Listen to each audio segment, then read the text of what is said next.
Nous allons voir dans cette vidéo le codage des graphes par liste d'adjacence.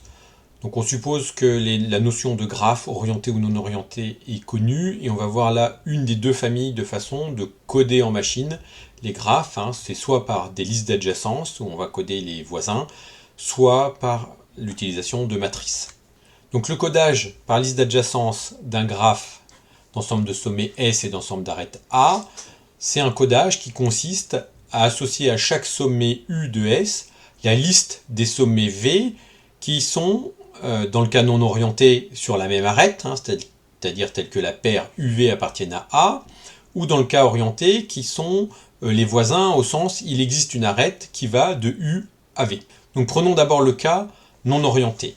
Sur cet exemple-là, le codage par liste d'adjacence, c'est un codage qui va dire on va commencer par le sommet 0 par exemple, et au sommet 0, dans ce codage, on va associer la liste des sommets qui sont voisins de 0, c'est-à-dire qui partagent une arête avec 0. Donc là j'ai mis les arêtes partagées avec 0 en pointillé, et donc on en a la liste qui contient 1, 2, 3 et 4.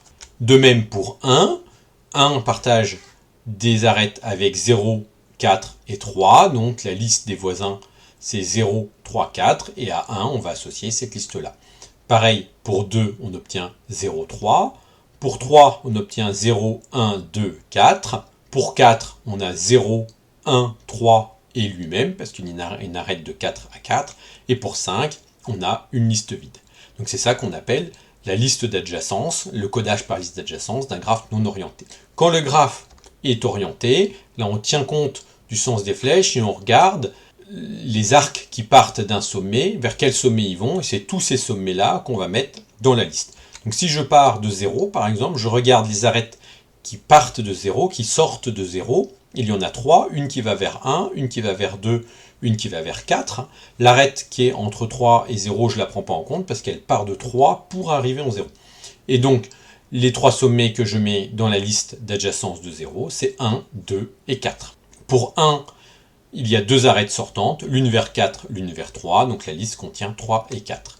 Pour 2, il y a une seule arête sortante qui va vers 3, donc la liste ne contient que 3, etc. Pour 3, il va y avoir 0 et 4. Pour 4, il n'y a que 4, et pour 5, il n'y a que 3.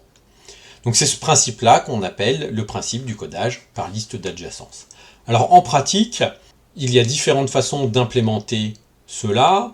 C'est-à-dire qu'on peut utiliser, par exemple, pour coder la liste des voisins, on peut coder ça dans un tableau dynamique ou une liste en Python.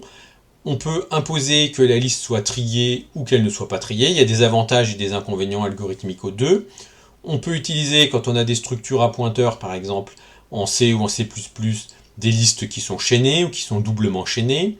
On peut utiliser des arbres, on peut aussi utiliser des tables de hachage. C'est-à-dire que la façon de coder l'ensemble des sommets voisins du sommet donné peut utiliser tout un tas de structures différentes selon le contexte. Alors c'est un codage qui est extrêmement utilisé parce qu'il code réellement, prend l'espace mémoire nécessaire à la taille du graphe. Alors quand c'est non orienté, les arêtes sont comptées 2 fois, sauf les petites boucles, mais grosso modo on va utiliser 2 fois plus d'espace mémoire que le nombre d'arêtes. Quand c'est orienté, on utilise l'espace mémoire correspondant au nombre d'arêtes. Donc, quand c'est des graphes qui ont assez peu d'arêtes par rapport au nombre de sommets, c'est-à-dire des graphes qu'on dit peu denses, c'est des codages qui sont, en termes de mémoire, extrêmement intéressants. Et notamment, si on peut penser par exemple à des graphes type carte, pour un GPS, où chaque intersection c'est un sommet, on a des dizaines de milliers, peut-être des centaines de milliers, voire des millions de sommets, mais chaque sommet va être connecté qu'à 3 à 4 voisins, et c'est beaucoup plus efficace de coder ainsi à l'aide de listes d'adjacence que d'utiliser des matrices.